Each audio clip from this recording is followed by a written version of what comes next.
WhatsApp guys, welcome back once again. इस कहानी की शुरुआत में हमें नारू नाम की लड़की को दिखाया जाता है जो अपने डॉग के साथ हंटिंग की प्रैक्टिस कर रही होती है और तभी वहाँ एक डियर को हंट डाउन करने की कोशिश करती है, लेकिन नारू बहुत छोटी है इसलिए नारू ये सब सीख रही थी। लेकिन तभी नारू का डॉग एक ट्रैप में फंस जाता है जिस पर नारू उस ट्रैप को निकाल देती है और उसके घाव पर दवा लगाने लगती है। लेकिन तभी अचानक बिजली कड़कने की आवाज सुनाई देती है और जब वो उसे देखती है तो वहाँ पर बड़ी सी यूएफओ दिखाई देती है जिसके बारे में वहाँ के लोगों को पता नहीं होता है और नारू उसे थंडरवर्ल्ड ही समझ रही होती है। इसके बाद वहाँ पर ताबू आ जाता है जो नारू का भाई होता है और वो एक बहुत अच्छा शिकारी होता है जो एक ही वार से उड़ते हुए ईगल को मार देता है। अब वो दोनों बात करने लगते हैं जिसमें ताबू अपने कतामिया के बारे में बताता है। असल में उसके पिता उसे हंट के लिए लेकर जाया करते थे जहाँ पर उसने ये सब सीखा हुआ था और उसे अपना कतामिया मिला था। नारू उसे बताती है कि उसने आसमान पे यूएफओ देखा है और उसे कहती है कि वो कतामिया के लिए प्रैक्टिस कर रही है। लेकिन ताबू कहता है कि नारू को अभी बेग हंट करना होगा और वो भी जो नारू को हंट कर रहा हो। असल में उसे अपने शिकारी का शिकार करना होगा।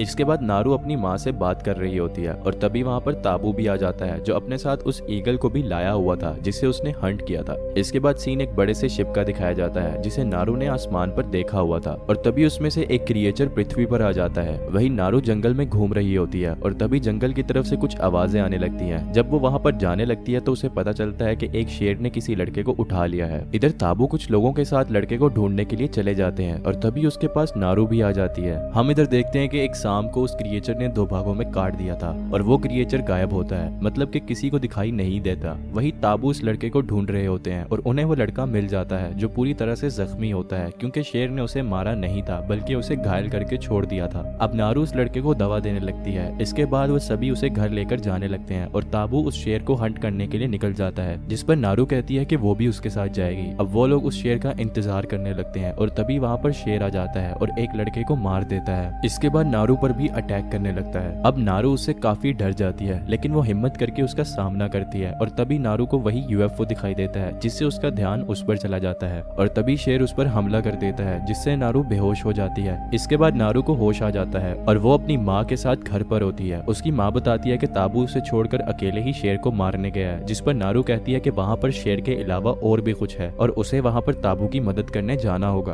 और तभी वहाँ पर शोर होने लगता है जिससे पता चलता है कि ताबू ने अकेले ही उस शेर को मार दिया है। इसके बाद ताबू नारू के पास आता है और नारू को कहता है कि उसने जंगल में और भी कुछ देखा था। अगले दिन नारू फैसला करती है कि वो अकेले ही उस चीज को ढूंढने जाएगी। इसके बाद वो सारी के साथ जंगल में चली जाती है और सभी जगह उसके पैरों के निशान को चेक करने लगती है। वहीं दूसरी तरफ क्रिएचर वुल्फ का शिकार करता है और उसका सर अपने साथ ले जाता है। वहीं नारू एक टारगेट को प्रैक्टिस कर रही होती है और एक रैबिट का शिकार कर लेती है। इसके बाद वो रात में वही सो जाती है। अगली सुबह नारू सारी के साथ आगे की तरफ बढ़ने लगती है लेकिन तभी उसे रास्ते पर बहुत सारी बुफेलोस की लाशें दिखाई देती हैं जिसकी स्किन को निकाल लिया गया होता है और नारू ये सब देखकर बहुत दुखी हो जाती है। इसके बाद वो आगे की तरफ बढ़ने लगती है और तभी अचानक से दलदल में फंस जाती है। लेकिन तभी वो अपनी कुल्हाड़ी की मदद से बाहर निकल आती है और आगे की तरफ बढ़ने लगती है। फिर उसे वहाँ पर एक भालू दिखाई देता है जिसके बाद भालू नारू को देख लेता है। नारू उसे मारने ही वाली होती है कि तभी उसे लगता है कि वो बहुत बड़ा है, जिसके बाद वो वहाँ से भागने लगती है और फिर लकड़ियों के ढेर में छुप जाती है। और तभी वहाँ पर वही क्रिएचर आ जाता है जो पूरी तरह से गायब होता है और उस भालू को जान से मार देता है। अब खून लगने की वजह से नारू को क्रिएचर की आउटलाइन दिखाई देती है जिसको देखकर नारू बहुत डर जाती है, परंतु एलियन उसे नहीं देख पाता। इसके बाद नारू वहाँ से भागने लगती है और वो पानी के सहारे काफी दूर आ जाती है और तभी वहाँ पर उसके साथी मिल जाते हैं जो उसे ढूंढने के लिए आए थे। नारू उन लोगों को उस क्रिएचर के बारे में बताती है लेकिन वो उस पर यकीन नहीं करते हैं और तभी वहाँ से कुछ आवाज आने लगती है और देखते हैं कि वहाँ पर एक छोटा सा जानवर है और जब वो उसे उठाने लगते हैं तभी उस लड़के पर क्रिएचर की लेजर लाइट पड़ जाती है जिसकी वजह से उसकी वहीं पर मौत हो जाती है। और तभी वो दोनों लड़के उससे लड़ने के लिए जाते हैं लेकिन वो उन्हें भी मार देता है। उसके बाद नारू वहाँ से भागने लगती है और तभी उसे एक लड़का मिलता है जो उस क्रिएचर से बचकर छुपा होता है, लेकिन तभी वो क्रिएचर उनका पता कर लेता है कि वो लोग कहाँ पर है। अब ये दोनों वहाँ से भागने लगते हैं। फिर तभी वो क्रिएचर उस लड़के को मार देता है जिसके बाद नारू का पैर एक ट्रैप में फंस जाता है और तभी वो क्रिएचर उसके पास आ जाता है लेकिन वो उसे नहीं मारता और वहाँ से चला जाता है। इसके बाद वहाँ पर कुछ लोग आ जाते हैं और नारू को अपने साथ ले जाते हैं। नारू उन लोगों को देखकर समझ जाती है कि उन बुफेलो को इन्होंने मारा है और तभी वो लोग ताबू को बाहर निकाल लेते हैं जिसे उन्होंने पहले ही पकड़ लिया था।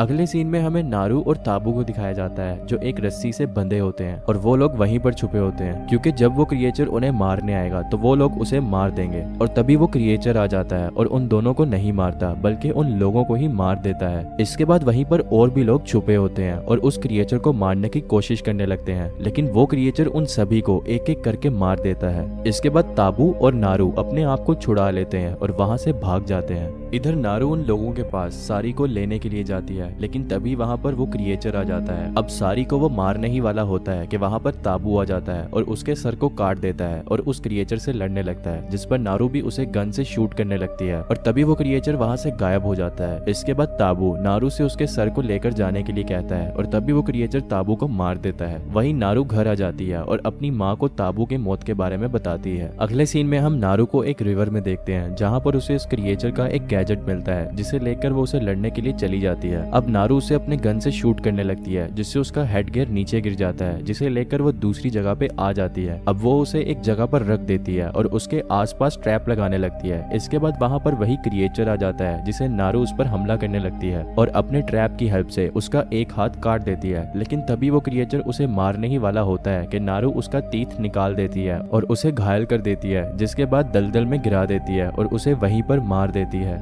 अगली सुबह नारू अपने घर वापस जा रही थी और उसके हाथ में क्रिएचर का कटा हुआ सर था, जिसे देखकर उसकी माँ बहुत खुश होती है और इसी के साथ ये कहानी यहाँ पर समाप्त हो जाती है। वीडियो अच्छी लगी हो तो वीडियो को लाइक कर दें और चैनल पर नए हो तो चैनल को सब्सक्राइब जरूर